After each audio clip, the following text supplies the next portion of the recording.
வணக்கம். இது தேசிய தொலைக்காட்சியின் செய்திகள். உண்மையின் அடையாளம். நான் யசோதா கேதீசன்.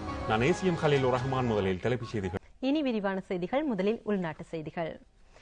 சம்பா மற்றும் நாட்டரிசிக்கான உயர்ந்தபட்ச சில்லறை விலையை நிர்ணயிக்க அரசாங்கம் தீர்மானித்துள்ளது. இதற்கமைய 1 கிலோ சம்பா அரிசி 80 ரூபாவிற்கும் 1 கிலோ நாட்டரிசி 70 ரூபாவிற்கும் விற்பனை செய்ய தீர்மானிக்கப்பட்டுள்ளது. உயர்ந்தபட்ச சில்லறை விலை இன்று நள்ளிரவு தொடக்கம் அமலுக்கு வருகின்றது. நிதியமைச்சில் இன்று நடைபெற்ற கூட்டத்தில் வாழ்க்கை செலவு தொடர்பான அமைச்சரவை உபகுழுவினால் இந்த தீர்மானம் எடுக்கப்பட்டது.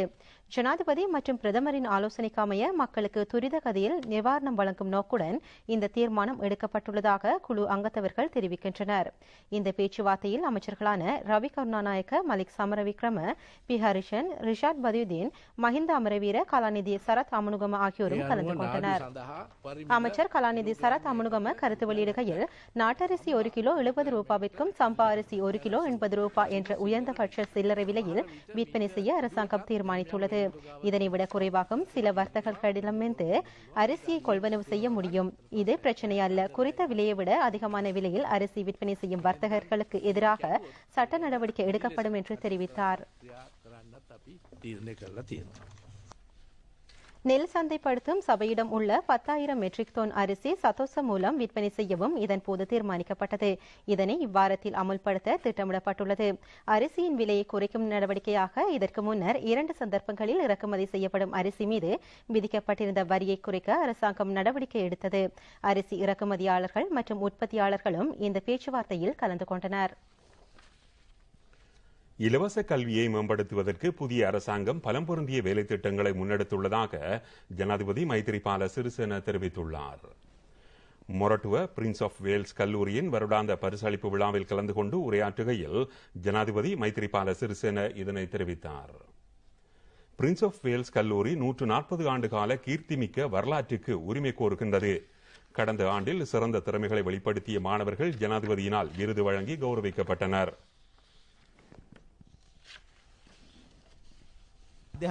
அமைச்சர் அகில விராஜ் காரியவசம் இங்கு உரையாற்றுகையில், கல்வியில் ஒழுக்கத்தை சீர் செய்ய நாம் நடவடிக்கை எடுத்து வருகின்றோம். ஒழுக்கம் நிறைந்த சமூகம் ஒன்றை கட்டியெழுப்பும் தேவை எமக்கு உள்ளது. சில ஊடகங்கள் மூலமும் இணையதளங்கள் ஊடாகவும் பாடசாலை மாணவர்களின் ஒழுங்கீனமான சில நடவடிக்கைகள் குறித்து நாம் அறிந்து கொள்ளக்கூடியதாக உள்ளது. பாடசாலை மாணவர்களின் ஒழுக்கம் தொடர்பான விடயத்தில் பாரிய பொறுப்புகள் பாடசாலை அதிபர்களுக்கும் ஆசிரியர்களுக்கும் காணப்படுகின்றன. இந்த விடயத்திலிருந்து நாம் நழுவி செல்ல முடியாது. ஆசிரியர்கள், பாடசாலை அதிபர்கள் என்ற வகையில் பாடசாலை மாணவர்களின் செயற்பாடுகள் காரணமாகவும் பாடசாலைகளுக்குள்ளும் பாடசாலைகளுக்கு வெளியிலும் மாணவர்கள் மேற்கொள்ளும் நடவடிக்கைகள் தொடர்பாகவும் விளக்கத்துடன் செயற்பட வேண்டும். நாம் அவ்வாறுதான் இருந்தோம். ஆசிரியர்கள் சில வேளைகளில் முன்னர் வீடுகளுக்கு வந்து பெற்றோர்களுடன் மாணவர்களின் சில முக்கிய விடயங்கள் தொடர்பாக கலந்துரையாடுவார்கள். நவீன தொழில்நுட்பம் உலகுடன் இளம் சிறார்களை இணைத்து அவர்களின் வாழ்வை ஒளிமயமாக்க தேவையான செயற்பாடுகளை முன்னெடுக்க தற்போதைய அரசாங்கம் அர்ப்பணிப்பு செய்துள்ளதாக ஜனாதிபதி தெரிவித்தார். ஜனாதிபதி மைத்திரிபால சிறிசேன தொடர்ந்து உரையாற்றுகையில், நாம் நாடு என்ற ரீதியில் நோக்கும்போது இலவச கல்வியை பலப்படுத்தி அதேபோன்று பிள்ளைகளின் எதிர்காலத்திற்காக தேவையான அனைத்து நடவடிக்கைகளையும் மேற்கொள்ள அரசாங்கம் அர்ப்பணிப்பு செய்துள்ளது. அரசாங்கம் முன்னெடுத்துள்ள வேலை திட்டத்திற்கு இன்று மேலும் ஒரு பலத்தை பெற்றுக் கொடுக்கும் வகையில் செயற்பாடுகள் மேற்கொள்ளப்படுகின்றன. புதிய தொழில்நுட்ப உலகிற்கு மாணவர்களை அழைத்துச் செல்லவும், பிள்ளைகள் எதிர்பார்க்கும் உலகை அவர்கள் வெற்றி கொள்ள செய்யவும் தேவையான வசதிகளை மேம்படுத்துவது எமது அரசாங்கத்தின் நோக்கமாகும். இதற்கு முன்னர் சுகாதார அமைச்சராக நான் இருந்தபோது இந்த பாடசாலைக்கு வருகை தந்துள்ளேன். டெங்கு நோய் ஒழிப்பு தொடர்பான தேசிய வேலை திட்டத்தில் கலந்து கொள்வதற்காக நான் வருகை தந்தேன். இன்றும் நாட்டில் டெங்கு நோய் சவாலாகவே விளங்குகின்றது. டெங்கு நுழம்பு ஒழிப்பு எமக்கு மாத்திரமன்றி உலகிற்கும் சவால் மிகுந்த ஒன்றாகவே காணப்படுகின்றது. அதனால் அபிவிருத்தி அடைந்த நாடுகள் டெங்கு நுழம்புகள் தொடர்பான பாரிய சவால்களை எதிர்நோக்கியுள்ளன. நாம் மலேரியா நோய் அற்ற ஒரு நாடு. நீங்கள் கடந்த வாரம் ஒரு விடயத்தை அறிந்திருப்பீர்கள். புதிய வகை மலேரியா நுழம்பொன்று வடக்கில் கண்டுபிடிக்கப்பட்டுள்ளது. வேறொரு நாட்டிலிருந்து அது வந்துள்ளது. நாம் போலியோ நோயற்ற ஒரு நாடு, யானைக்கால் நோயற்ற ஒரு நாடு. டெங்கு நுழம்பு ஒழிப்பிற்கு அனைவரும் அர்ப்பணிப்புடன் செயற்பட வேண்டும். பாடசாலை மாணவர்கள் முதல் சகலரும் இதற்கு பங்களிப்பு வழங்க வேண்டும். அரசாங்கம் என்ற வகையில் இது தொடர்பாக மேற்கொள்ளக்கூடிய அனைத்து செயற்பாடுகளையும் நிறைவேற்றுவோம் என்று தெரிவித்தார். ஸ்ரீலங்கா முஸ்லிம் காங்கிரசின் தவிசாளர் பதவியிலிருந்து முன்னாள் அமைச்சர் பஷீர் ஷேகுதாவுத் இடைநிறுத்தப்பட்டுள்ளதாக கட்சியின் உச்சபீட செயலாளர் மன்சூர் ஏ காதர் இன்று மாலை எமது நிலையத்திற்கு தெரிவித்துள்ளார்.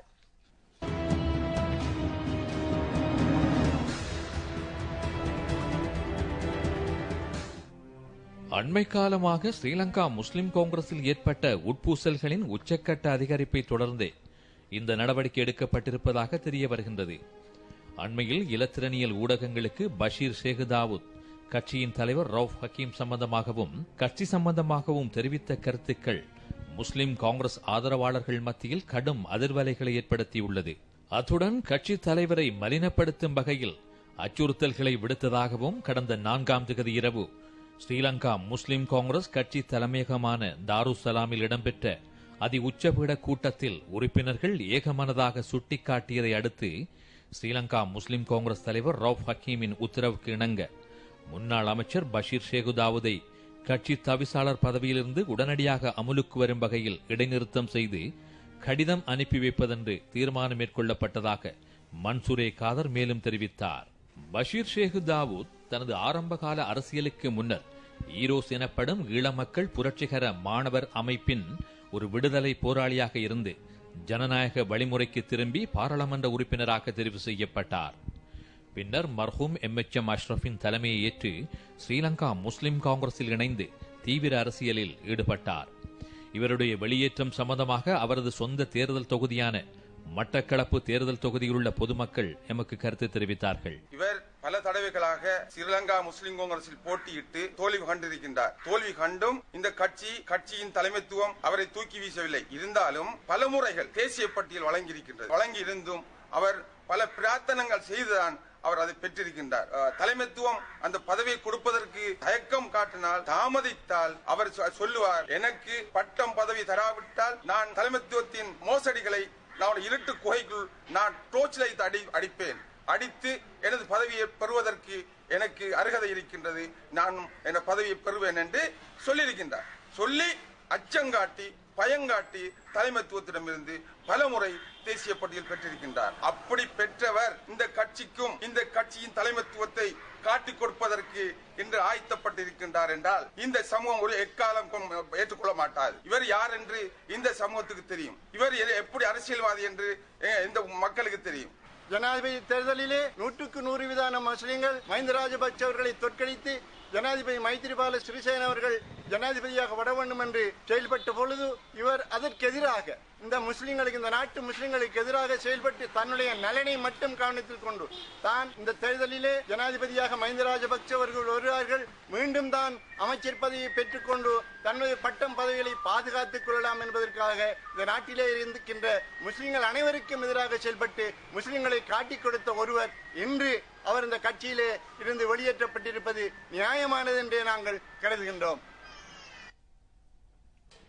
புனரமைப்பு பணிகளுக்காக 2 வருடங்கள் மூடப்பட்டிருந்த கொழும்பு தேசிய நூதன சாலை இன்று திறக்கப்பட்டது. இதற்கென 220 மில்லியன் ரூபாய் செலவிடப்பட்டது. 1877ஆம் ஆண்டு ஜனவரி 1ஆம் தேதி தேசிய நூதன சாலை திறந்து வைக்கப்பட்டது. அதனைத் தொடர்ந்து இங்கு மேற்கொள்ளப்பட்ட பாரிய புனரமைப்பு பணி இதுவாகும். நூதன சாலை திணைக்களம், பொறியியல் பணிகள் தொடர்பான மத்திய ஆலோசனை பணியகம் மற்றும் இலங்கை ராணுவத்தின் 6வது பொறியியல் சேவை படையணி கூட்டாக இணைந்து புனரமைப்பு பணிகளை மேற்கொண்டன. அமைச்சர் SB நாவின் தலைமையில் இடம்பெற்ற வைபவத்தில் பிரதி அமைச்சர் பாலித்த தேவரபெரும உட்பட பலரும் கலந்து கொண்டனர். இதன்போது நூதன சாலை தகவல்கள் அடங்கிய இணையதளமும் ஆரம்பித்து வைக்கப்பட்டது. அரசாங்க பகிரங்க விடுமுறை தினங்களை தவிர ஏனைய தினங்களில் காலை 9 மணி தொடக்கம் மாலை 6:30 வரை நூதன சாலையை பார்வையிட முடியும். உள்நாட்டு செய்திகள் தொடர்கின்றன. உயர் தொழில்நுட்பத்துடன் நவீனப்படுத்தப்பட்ட வெளிவிவகார அமைச்சின் கொன்சியுலர் பிரிவு இன்று திறக்கப்பட்டது. வினைத்திறன் மற்றும் உற்பத்தி திறன் மிக்கதாக மக்களுக்கு சேவைகளை வழங்குவது இதன் நோக்கமாகும். கொழும்பு கோட்டை செலிங்கோ கட்டடத்தின் 2வது மாடியில் புதிய கொன்சியுலர் அலுவலகம் நவீனமயப்படுத்தப்பட்டுள்ளது. வெளிவிவகார அமைச்சர் மங்கள சமரவீர, பிரதி அமைச்சர் ஹர்ஷடி சில்வா ஆகியோர் தலைமையில் இந்நிலையம் திறந்து வைக்கப்பட்டது. தகவல்களை வழங்கும் போது மற்றும் வெளிநாடுகளுக்கு தேவையான தகவல்கள் உட்பட ஆவணங்களை உறுதிப்படுத்தல் மற்றும் புதிய தொழில்நுட்ப முறைகளை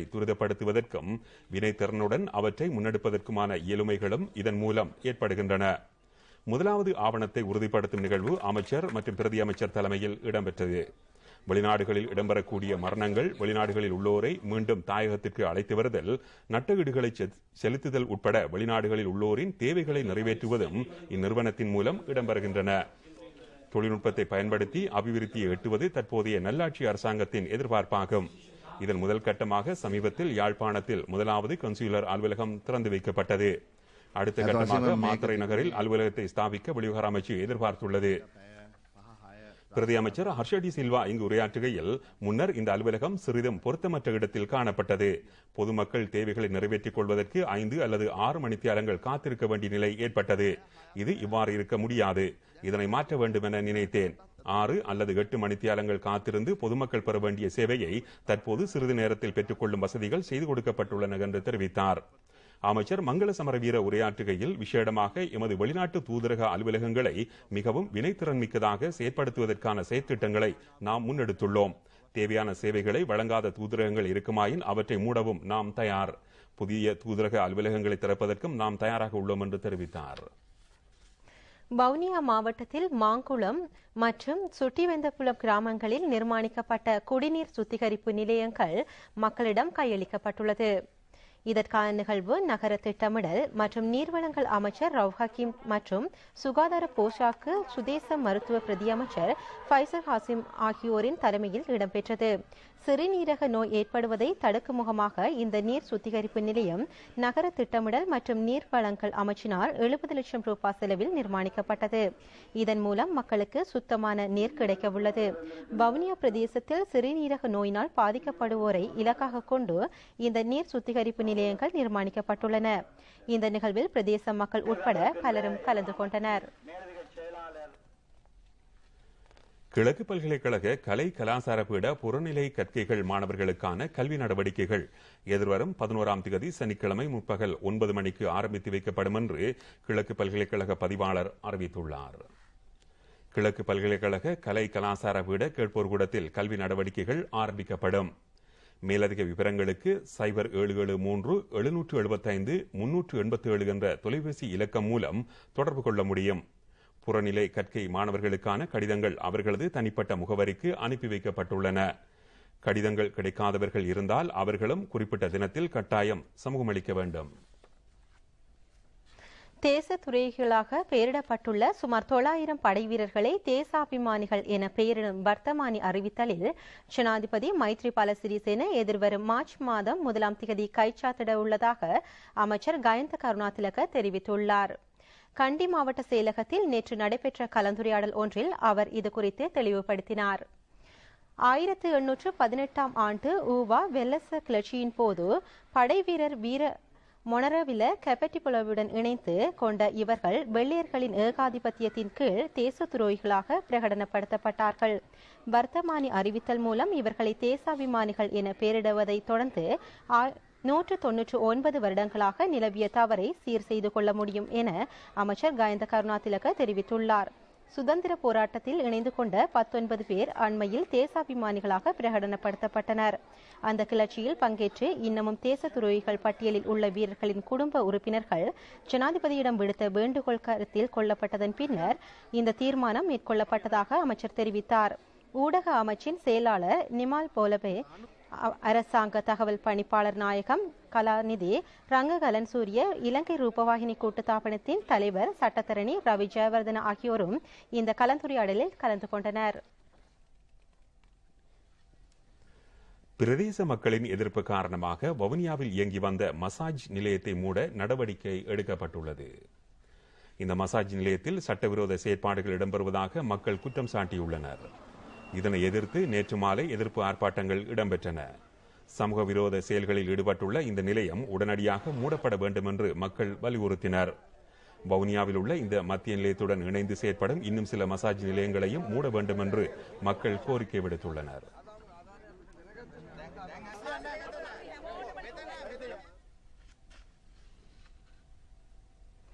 வெளிமடை தமிழ் மகா வித்தியாலயத்திற்கு பிரதான பாதை ஒன்றை அமைத்து தருமாறு கோரி பாடசாலை மாணவர்களும் பெற்றோரும் இன்று ஆர்ப்பாட்டத்தில் ஈடுபட்டனர்.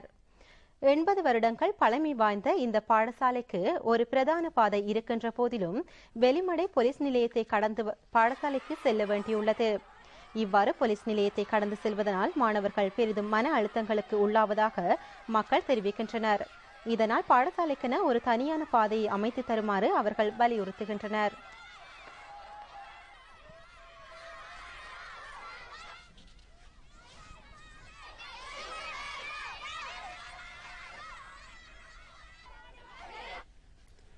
ஸ்ரீலங்கா சுதந்திர கட்சியும் ஐக்கிய தேசிய கட்சியும் கூட்டாக இணைந்து தேசிய அரசாங்கத்தை உருவாக்கியமையால் ஸ்ரீலங்கா சுதந்திர கட்சி ஆதரவாளர்கள் பாதுகாக்கப்பட்டுள்ளதாக ராஜாங்க அமைச்சர் லக்ஷ்மன் சனவிரத்ன தெரிவித்துள்ளார்.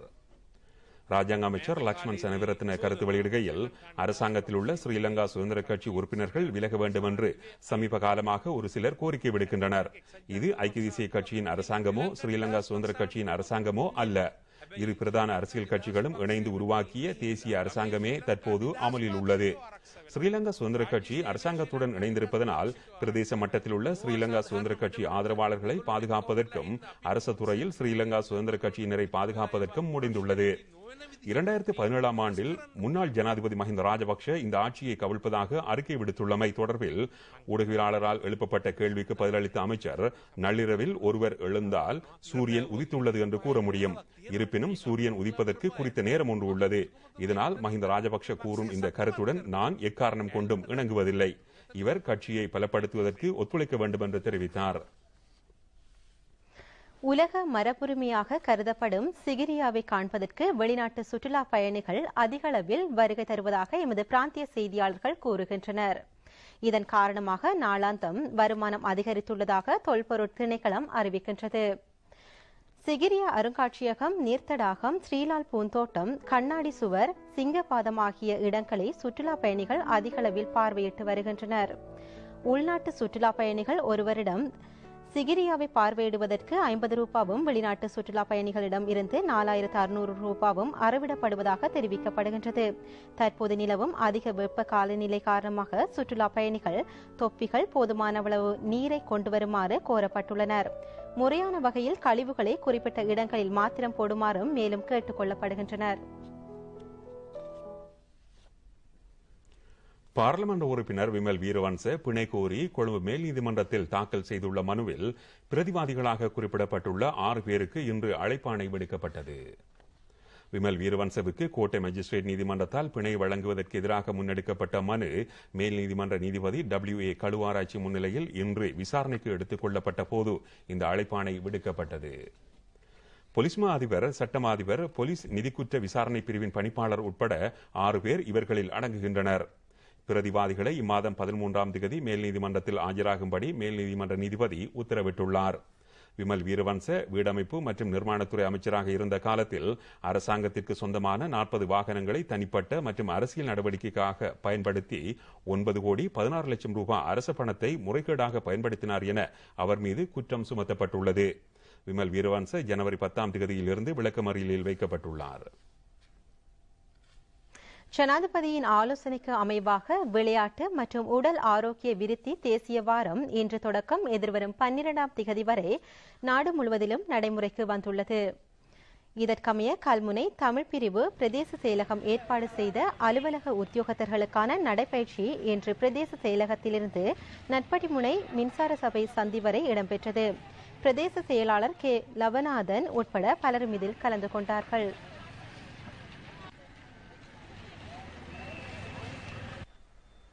வவுனியா மாவட்ட செயலகத்தில் பணிபுரியும் அரச உத்தியோகத்தர்களுக்கான விளையாட்டு மற்றும் உடற்பயிற்சி இன்று இடம்பெற்றது. வவுனியா மாவட்ட செயலாளர் MPR புஷ்பகுமார் உட்பட உத்தியோகத்தர்கள் இதில் கலந்து கொண்டார்கள்.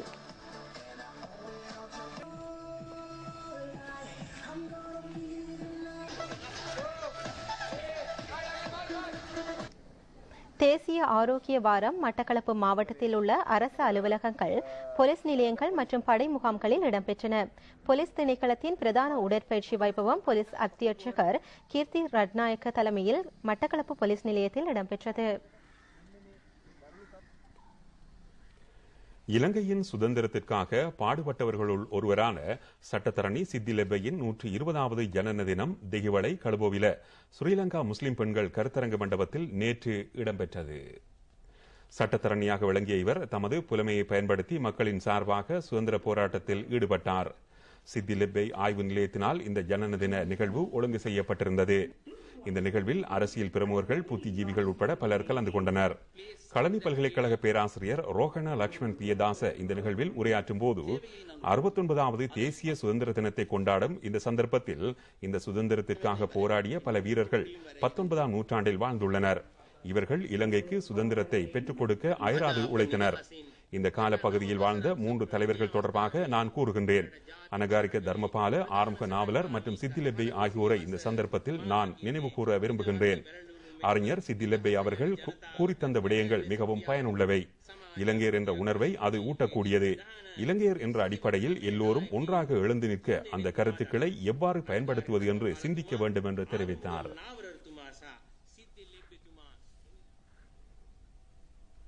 தெல்தோட்ட பிரதேச செயலக பிரிவில் உள்ள வனஹப்புவ அக்கரை பிரதேசத்திலிருந்து மவுசாவ கிராமத்திற்கு செல்லும் வீதி பல வருடங்களாக செப்பனிடப்படாமல் இருப்பதனால் பிரதேச மக்கள் பெரும் இடர்களை எதிர்நோக்கி வருகின்றனர். இந்த வீதி 2 கிலோமீட்டர் தூரத்தை கொண்டது. வீதி பழுதடைந்துள்ளதனால் இதில் வாகனங்கள் பயணிப்பது மிகவும் சிரமமான விடயமாக கருதுகின்றது. மடிகேன, போப்பிட்டிய, புலாங்கொட கிராமங்களை சேர்ந்த மக்கள் இந்த வீதியை பயன்படுத்துகின்றனர். இந்த வீதி மின்சார விளக்குகள் கூட இல்லை. இது தொடர்பாக மக்கள் கருத்து தெரிவித்தனர்.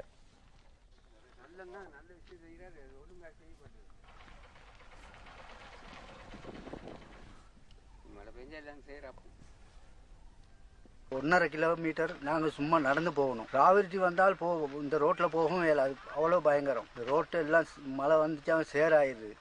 எங்களுக்கு இந்த புள்ளோவில் ஒரு நோயாளி வந்தால் ஒரு ஆஸ்பத்திரிக்கு அவசரத்துக்கு கொண்டு போய்க்கிற இயலாது. அப்படியாகும் இந்த நிலைமையில் நாங்கள் எந்த மந்திரிமார் வந்து இந்த ஒரு மந்திரிமார் வந்து இங்கே பார்க்கறதுக்கு ஆள் இல்லை. இந்த ரோட்டில் போக வர கஷ்டமாக இருக்கு. சின்ன பிள்ளைகள் ஸ்கூலுக்கு போகணும். இரவு நேரங்களில் போகிறது என்றாலும் எங்களுக்கு இயலாதவர்களுக்கு மிகவும் கஷ்டமாக இருக்குது. எப்படியாவது நான் தயவு செய்து இந்த ரோட்டை சர்வீஸ் தருமாறு ஏற்றுக்கொள்கிறோம். இந்த ரோடு வந்து ஒரு 30-40 வருஷமாக இப்படி இந்த நிலைமையில தான் இருக்குது. இந்த ரோடை வந்து இவ்வளோ கால ஆட்சினாலே வந்து பார்த்துட்டு போனாங்க. மந்திரி மேலாம் வந்து பார்த்துட்டு போயிட்டுக்கிறாங்க. இவ்வளோ காலம் யாரும் எதுவுமே செஞ்சு தந்ததில்லை. இந்த ரோடு மழை பெஞ்சாலாம் போகவே இல்லாது. இந்த ரோடை நல்ல முறையில் செஞ்சு தருவீங்கன்னு நம்பிக்கையோடு நான் உங்கள்கிட்ட கேட்டுக்கொள்கிறேன்.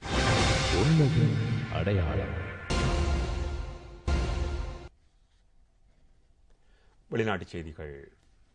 ஆப்கானிஸ்தான் மற்றும் பாகிஸ்தானில் இடம்பெற்ற பனிப்பாறை சரிவு மற்றும் பனிப்புயல் காரணமாக 100க்கும் அதிகமானோர் உயிரிழந்துள்ளனர்.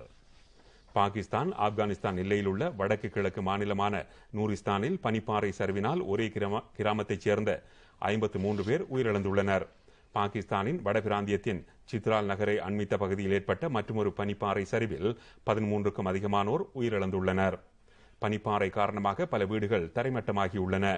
கடும் குளிர் மற்றும் உறைநிலை காரணமாக சிலர் தாம் பயணித்த வாகனங்களிலேயே வெளியேற முடியாமல் அதில் சிக்கி உயிரிழந்துள்ளனர். பனிப்புயல் மற்றும் பனிப்பாறைகளில் சிக்கியவர்களை மீட்பதற்கு விசேட ஹெலிகாப்டர்களும் சேவையில் ஈடுபடுத்தப்பட்டுள்ளன. காபூல் கந்தகார் நெடுஞ்சாலையில் 250க்கும் அதிகமான வாகனங்கள் பனிப்புயலில் சிக்கியுள்ளன.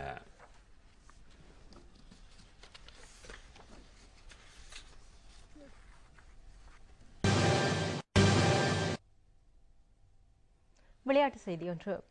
சிவன் அறக்கட்டளை நிறுவனத்தின் அனுசரணையுடன் மயிலங்காடு ஞானமுருகன் விளையாட்டுக் கழகம் ஒழுங்கு செய்த வடமாகாண சூப்பர் கிங் உதைப்பந்தாட்ட விளையாட்டுப் போட்டி துரையப்பா மைதானத்தில் நேற்று நடைபெற்றது. இந்த உதைப்பந்தாட்ட போட்டியில் வடமாகாணத்தை சேர்ந்த 42 விளையாட்டு கழக வீரர்கள் கலந்து கொண்டார்கள்.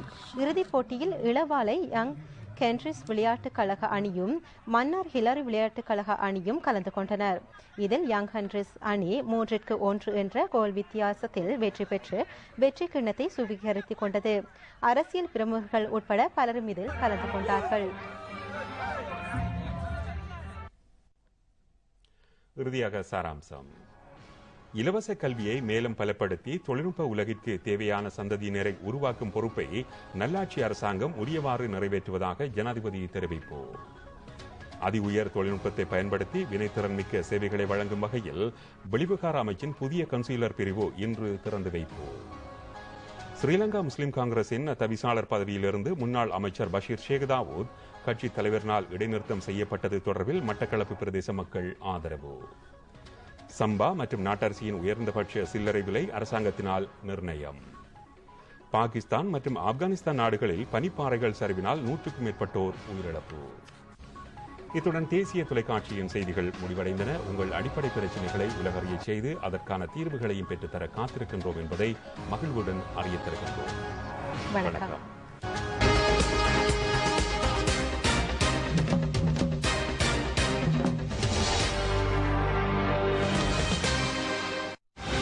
உண்மையின் அடையாளம்.